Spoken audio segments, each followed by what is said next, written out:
It's Yuso Valley Mackey's last stand. Today, we look at what the embattled Finnish defenseman can do to make an impact on the Mammoth blue line.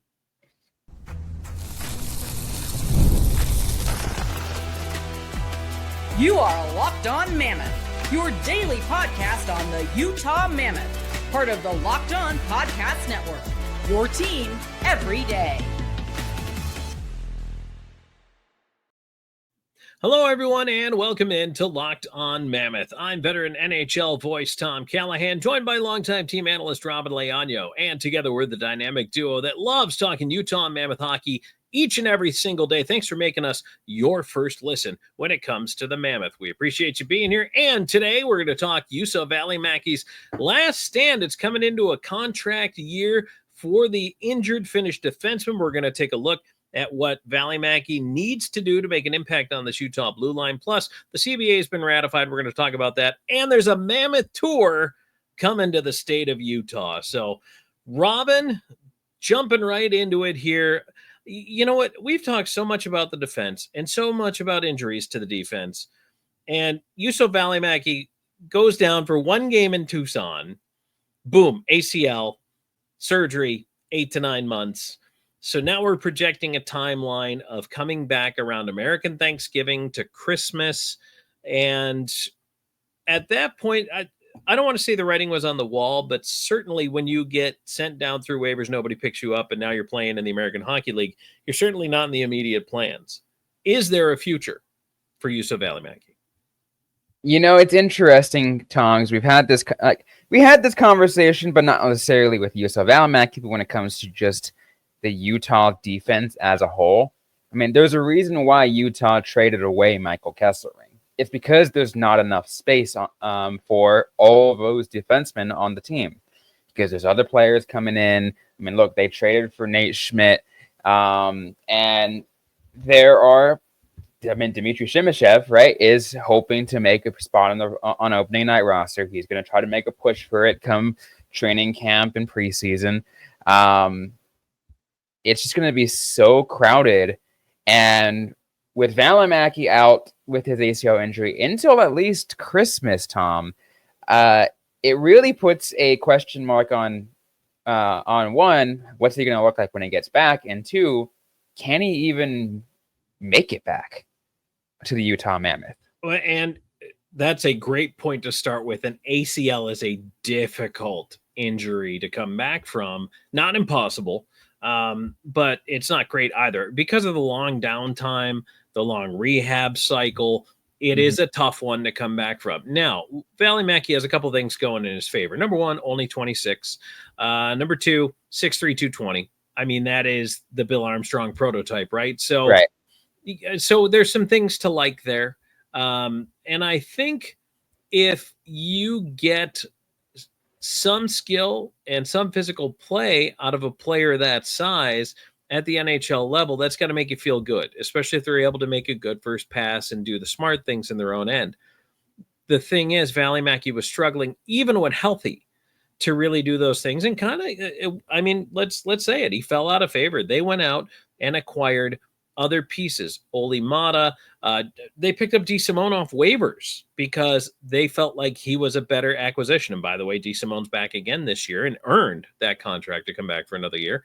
But so now the question is for me, knowing that, okay, it's a second half of the year return, how do you even fit yourself into the plans? What does the player need to do to regain the trust of the coaching staff? I mean, I feel like there's going to be a lot of effort put into it, right? I think doing whatever it takes to get back in it. You take a look at what Valley Mackey did, Tom, when he was first claimed off waivers from the Calgary Flames by the Arizona Coyotes just a couple of years ago. I mean, he played pretty admirably in that, in that year. I'm looking at the stats right now. 78 games played, and that was with 22-23. 4 goals, 30. Yeah. So 4 goals, 30 assists, 34 points on 22-23 with the Arizona Coyotes. crazy, 59 PIMs, but and a -10's not great, but I mean that still is a much better stat line than the other last couple of years that he's been on the team. And you look at it was 78 games, 34 points. That's not too bad. Half a point a game from a defenseman like that, they would absolutely take that out of him, especially if he was playing mid-pair or even bottom-pair minutes. That's respectable. And maybe there was a little more sandpaper to the game back then. But the following season, it drops to 17 points in 68 games. Last year with Utah, it was just 5 points in 43 games. So if you're Valley Mackey, you've got to bring something. Okay, if you're going to utilize your size and play tough, block shots, be a physical defenseman, then do that. Be strong. But the first thing for any defenseman is to be smart in your own zone. Okay, I'm not going to include that as a bullet point. Or if you're Valley Mackey, if you're not going to play tough, if you're not going to blow people through the glass, if you're not going to lean all over people, then you have to put up points. You have to bring at least one or the other, if not both, to get a place in this lineup back. Robyn, could we see that? Again, 26, but coming off an ACL, so there's a chance for the player to rehab and become a lot stronger. Yeah. But catching that train... there are in some rare cases of a player who has gone to have ACL injuries, ACL tears, and in fact, multiple of them, and still come back and have good seasons. I mean, one of my favorite hockey players has had a history of that, and ended up recently getting named to the Hockey Hall of Fame. But you know exactly what I'm talking about. I do. Jumbo Joe himself. Yep. By the way, he tore an ACL and then a couple years later tore the other one and still ends up having phenomenal years. Like, and incredible. But some guys can do it. But back to Valimaki, it's really interesting, Tom, because it's excuse me. It's interesting taking a look at what happened to him leading up to that injury, by the way, because he wasn't necessarily playing terrible, even leading all the way up to it. I mean, he was good enough to at least get recognized by his country and get at least named to the Team Finland roster for Four Nations. He didn't play a single game, though, which tells me something happened between around that time and then the time he got injured, and then goes the waivers and the injury. What exactly that was, I mean, I don't know. I don't know what it was. Maybe he tweaked the knee, didn't want to tell anybody. It just, you never know. And then goes down, plays the game, and in that first game, it happens. Sometimes, and I'm certainly not saying this is the case, Robyn, but sometimes those things happen before that game, and then in that game you get injured. I've seen that happen in the minors for sure. But I guess hockey players do try to overdo it sometimes. I mean, unfortunately, there is a stigma around hockey players where they're like, oh, we're hockey players, we don't get injured. So they'll hide it for as long as they can until it's too late. You're right, though. It was kind of weird that he didn't play at all for Finland. Because he was named to the roster, and we were excited for it, right? We were talking about what Mata and Valimaki can do for Finland, and we're like, wow, it's going to be. I mean, they're teammates. They can play they can play with each other. And then Mata got all the minutes, and Valimaki had none. Yeah.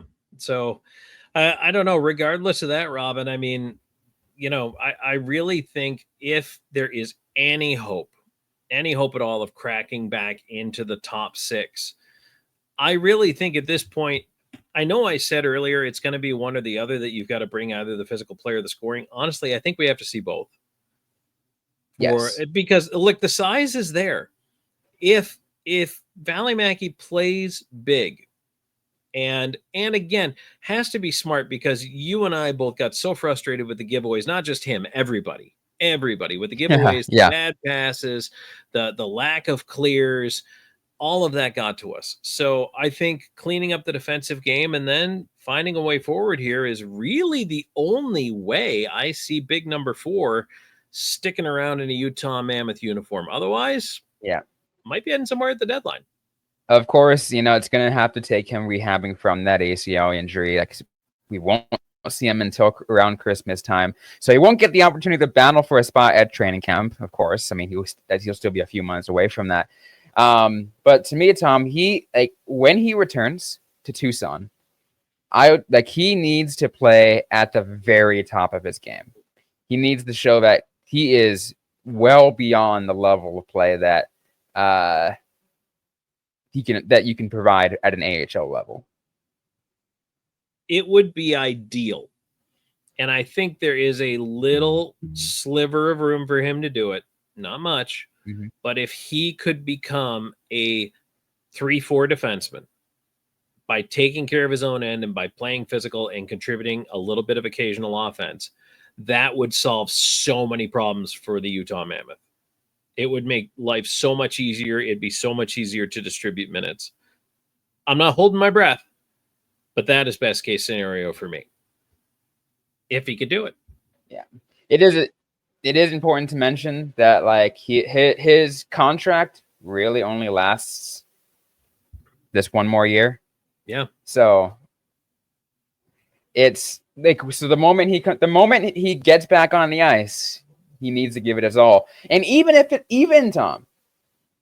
on my last note, even if he does give it his all, even he comes back, he does give it his all, it might not necessarily be to get a spot back on the Utah Mammoth, but it's a spot to get back on any NHL roster. Maybe Utah's like, okay, you proved you deserve a spot. Unfortunately, we don't have room, but we will find a place for you. Absolutely. I agree with that 100%. Well, we'll keep our fingers crossed that the big guy's able to come back and be healthy and play well in the second half of the season, but it is Valley Mackey's last stand. All right, the new CBA has been ratified. We're going to talk about that, and then also a Mammoth tour of the state of Utah coming up as well.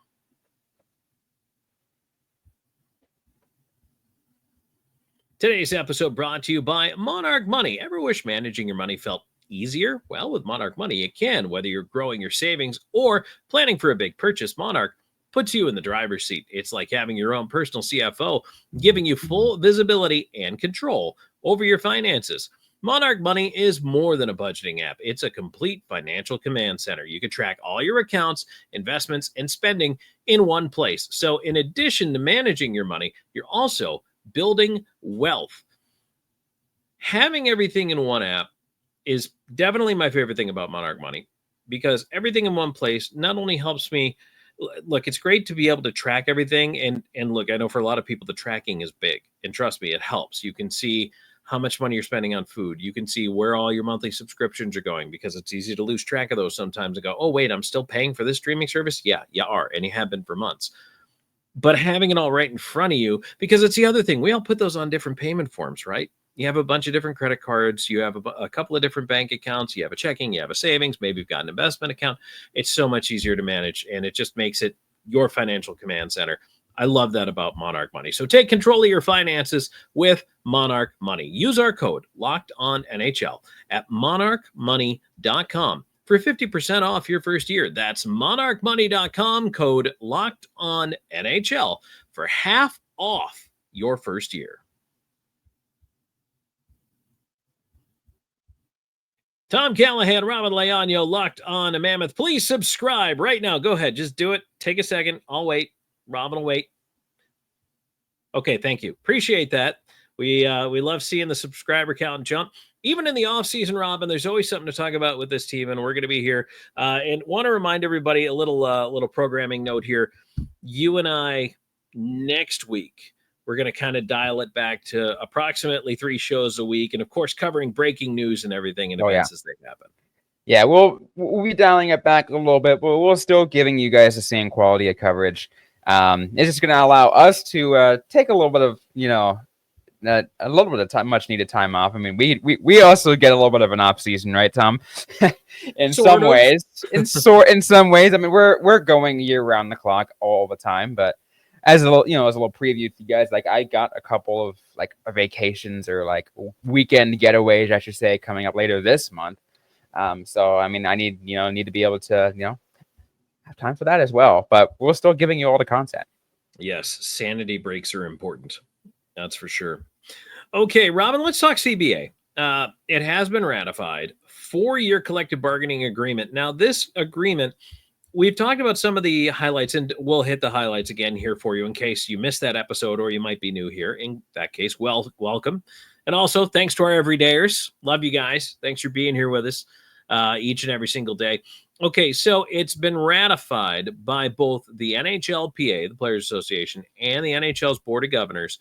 It's a 4-year collective bargaining agreement.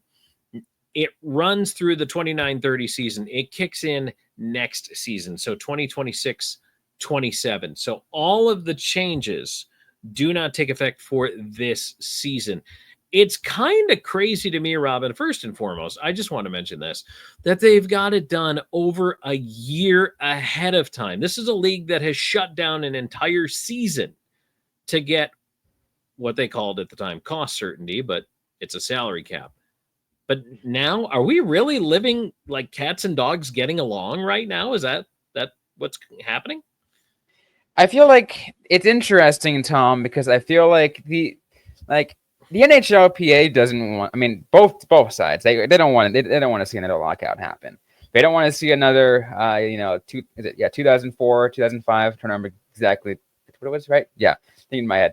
They don't want to see another one of those. They don't want to see I don't even know what year was it? It was 2013, 2012, 2013. It was another year in which I think half the season went away. Not a full season like the previous decade. It was but 2012, 2013. There it is. 2000. Yeah. See, I was right. It was just like that around there. 2012, 2013. That was half the season, right? That was half the season just gone. We played 48 games that year. I was actually in Nashville that year when that happened.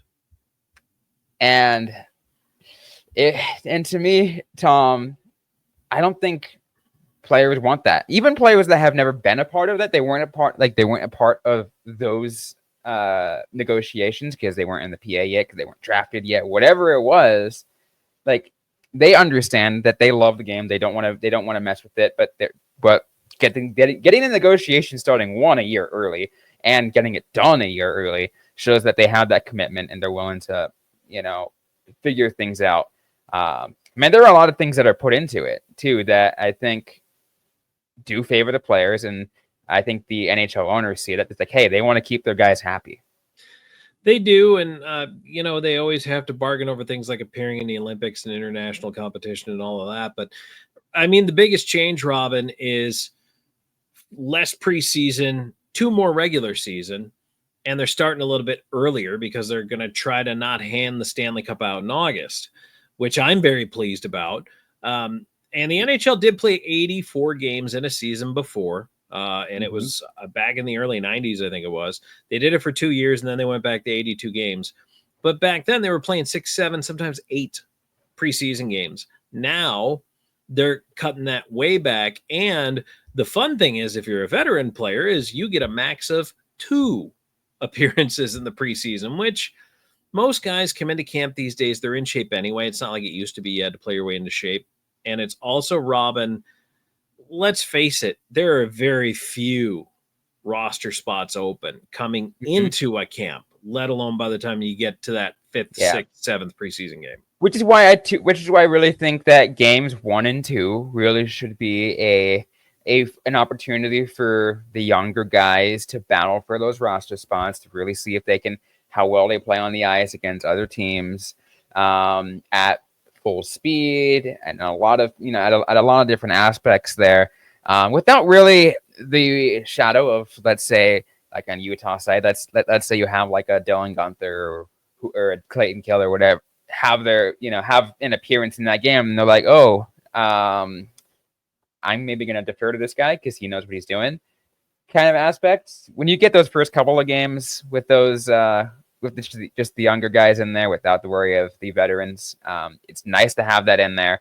And then again, towards the end, you can have kind of similar to what maybe but it's also different from what the NFL does. Usually what that last preseason game is like a quote dress rehearsal. It's like, all right, this is as close to our final roster as we're going to get. Some of the other changes that came in, Robyn, include one less year on contracts, 7 years for the team that has your rights, 6 years for others. The player minimum salary will increase over the life of the deal to $1 million a year. The dress code is gone. Out of all those remaining issues, and folks, there's plenty of information, and we have done an entire episode on the changes, so I don't want to get too deep into it, but just for your consideration, Robyn, is there one that still sticks out to you here as, hey, that was the one that was kind of a win, whether it's for owners, for players, or just the game of hockey? I mean, to me, I think it's just, even though it wasn't the fully, it wasn't fully closed, it's at least somewhat closing that loophole of the over the salary cap for playoffs. Because to me, I'm just sick and tired of whenever I saw Vegas or Florida or Tampa or Toronto or whoever just put a guy on an LTIR. Say, yeah, they're out for a little bit, and all of a sudden playoffs starts. Like, hey, we're gonna activate this guy, and now we're at salary cap. Yeah, that might be $89 million, but now because it doesn't matter, we're gonna go and put a team worth $110 million up on the ice. Like, come on, that's not fair. At least it puts a little bit more there, but I mean, not fully closed. There's still a couple things I'm just like, they could have tightened up, but it's better. Absolutely. All right. And again, that kicks in the 26-27 season. Hey, did you know there's a Mammoth tour of the state of Utah coming up? Robyn and I are going to tell you when and where you can catch the Mammoth organization.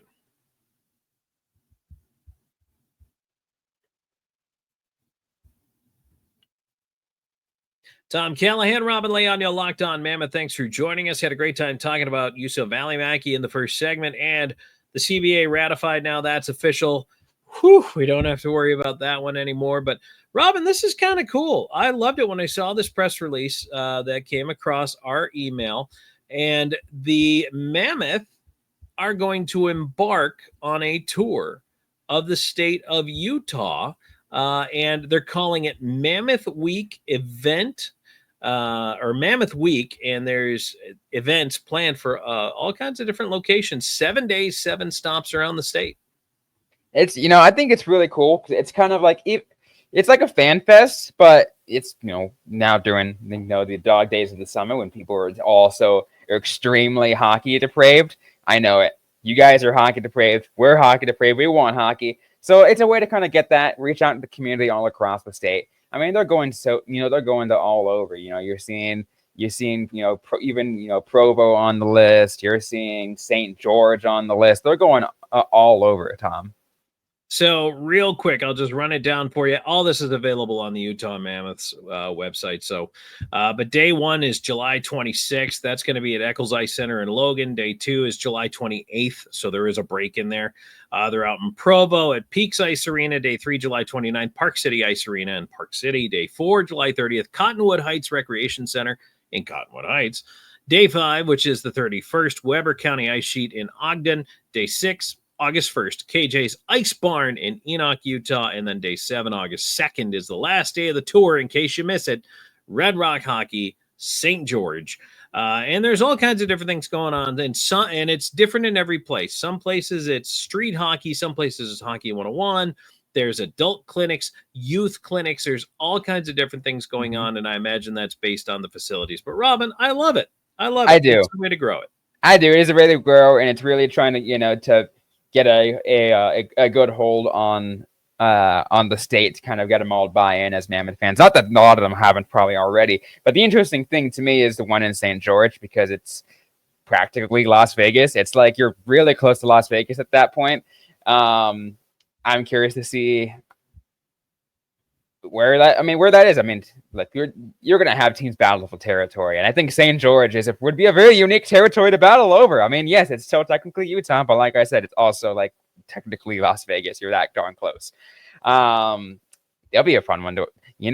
I'm not too far from it either. Maybe you'll see a Robyn Sparkles appearance. Robyn Sparkles could sign up for the adult tournament, the 16+ street hockey tournament, going on from 7:30 to 9:30. Ooh. Break out my jersey. Can you get one? Keep the color scheme, but just Locked On Mammoth. Of this one? Yeah, Maybe. we do, because I mean we've already got the blue in our colors, Maybe. so We'll yeah, see. we'll see. Maybe we could stretch that in there. That'd be Maybe cool. maybe I'll reach out to my friends over at the Utah Howl, and we give me an extra one that says Lockdown Mammoth on it for their jerseys, not this one, but their jerseys. Right. Absolutely. That'd be that'd be pretty cool.